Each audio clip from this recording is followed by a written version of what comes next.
He was the quietest worker in the diner. He would disappear among the sounds of cooking. Until a young waitress approached him and noticed the faded military tattoo on his arm.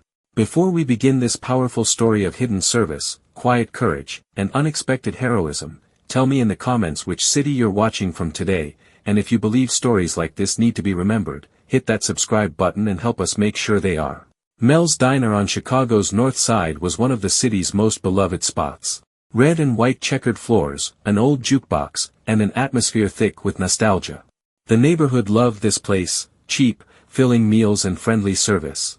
And deep in the kitchen, an old man everyone simply called Chef worked in complete silence.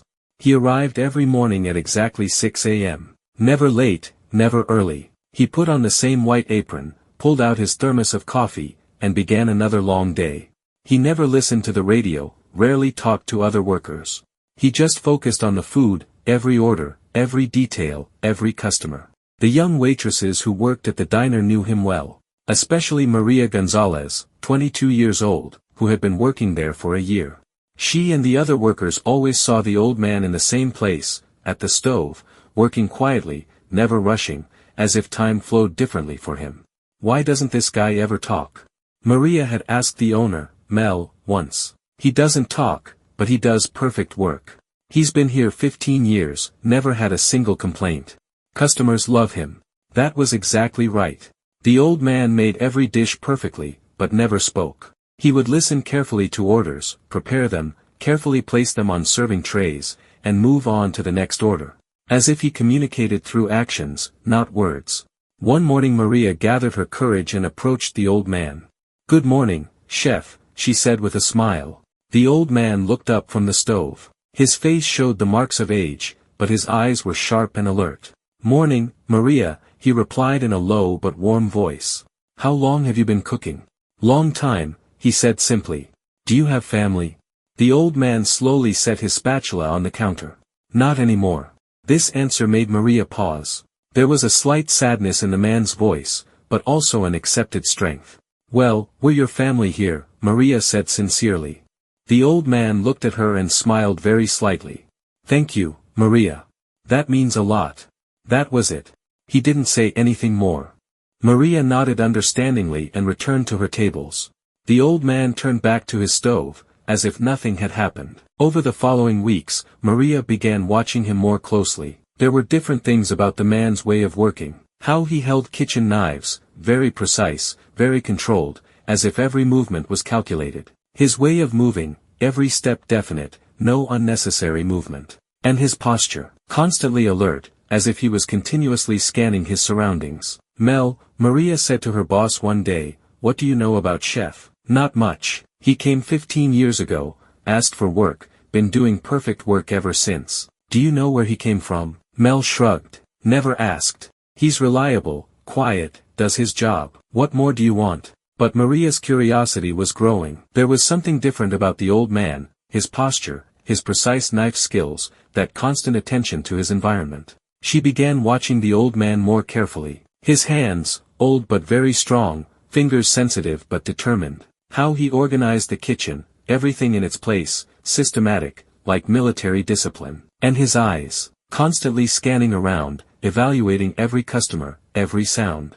One day, while the old man was sitting during his coffee break, Maria noticed something on his arm. A faded tattoo barely visible under his apron, something like an eagle and numbers below it. She couldn't see exactly what it was, but it definitely looked like a military symbol. This guy might be former military, she thought to herself. That evening at home, she kept thinking about it. Sitting in her small apartment in Pilsen, watching a Netflix show, her mind was still on the old man. Who could he be? Why did he work so carefully and systematically? And what did that tattoo mean?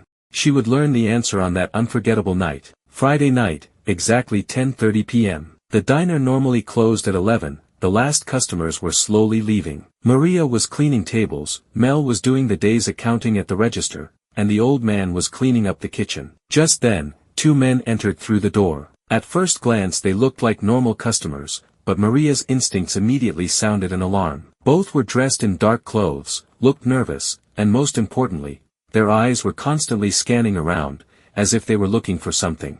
They chose the back corner table, the most secluded spot. Maria approached them. "Good evening, what can I get you?" "Coffee." "2 coffees," one said in a harsh voice, without making eye contact. Maria brought the coffees, but the 2 men weren't talking.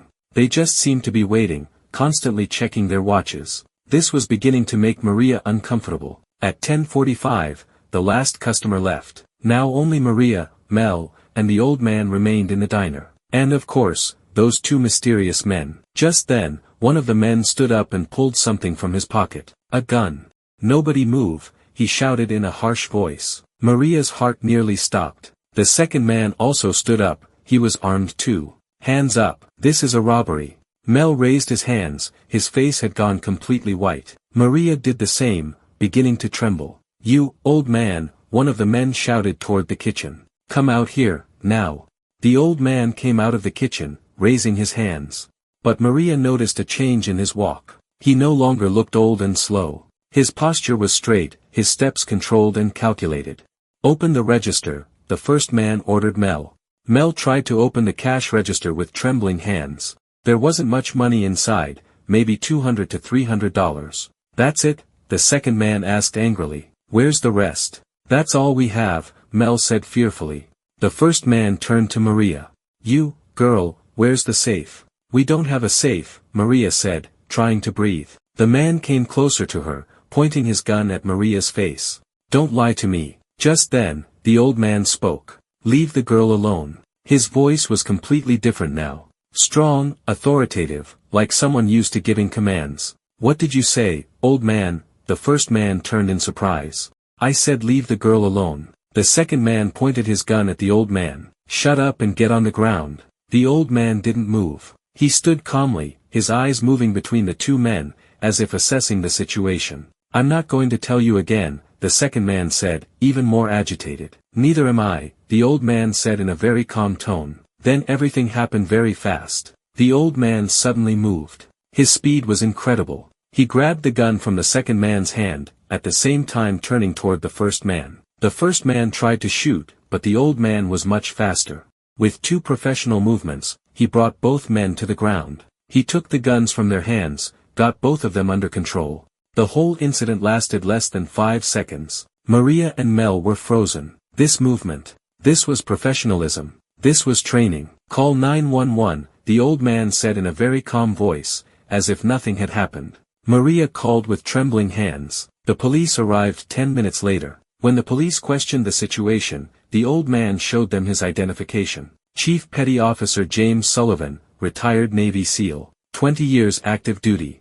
Maria's world spun. Navy SEAL. This old cook was a Navy SEAL. "Sir," the police officer said respectfully, "can you explain what happened?" 2 armed men entered the establishment, threatened civilians. "I neutralized the threat using minimal force." "Neutralized?" Sullivan smiled slightly. "Old habits die hard." The police officer nodded. "Thank you for your service, Chief."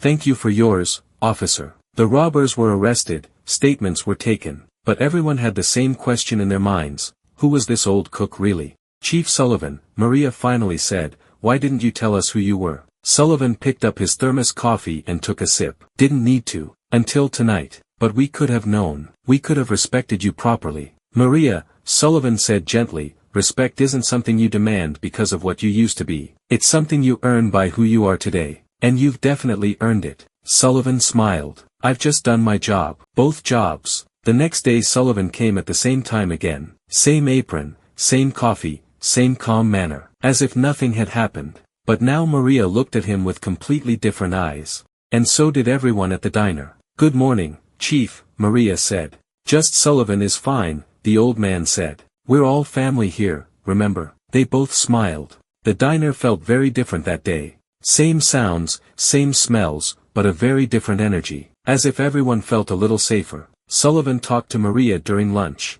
He really talked, for the first time. "You know," Sullivan said, "in the Navy we had a saying, the only easy day was yesterday." "What does that mean?" "Means every day brings new challenges. You face them with whatever you have, wherever you are." Maria nodded. "Is that why you became a cook?" "Cooking feeds people, makes them happy. It's a different kind of service, but still service." "Do you miss it, the Navy?" Sullivan thought for a while. "I missed the brotherhood. I miss knowing I was protecting something bigger than myself, but I don't miss the danger, the violence. And now I protect this place, these people. It's a different battlefield, but the same mission. That afternoon, Maria watched Sullivan work. Now she could see the training behind every movement. The precision in his knife work, the system in how he organized the kitchen, the attention in how he observed customers. This man wasn't an ordinary cook. He was someone who had served in the world's most elite military unit for 20 years. And now he was quietly, humbly cooking food on Chicago's North Side. A week later, a small photo was hung at the diner's entrance. It was Mel's idea. Sullivan, Navy SEAL veteran, protecting and serving since day one. Sullivan saw the photo, smiled, but said nothing. Maria asked him, "What do you think about it?"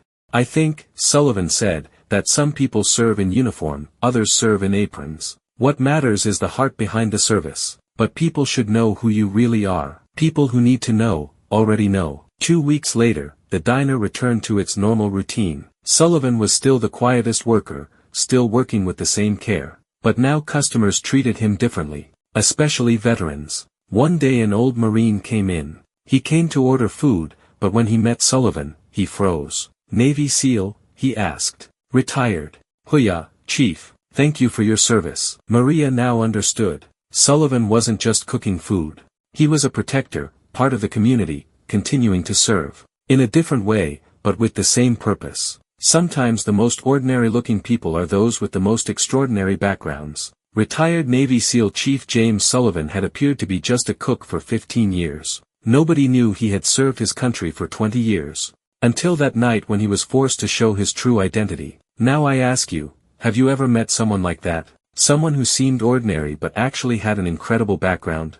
Share their names in the comments, tell their stories. At The Human Stories, we believe in keeping stories like this alive. If this story moved you, subscribe, share, and help these voices survive. We'll see you in the next one, and until then, if you see an old cook working quietly, look twice. Because he might just be the person with the most interesting story in your life.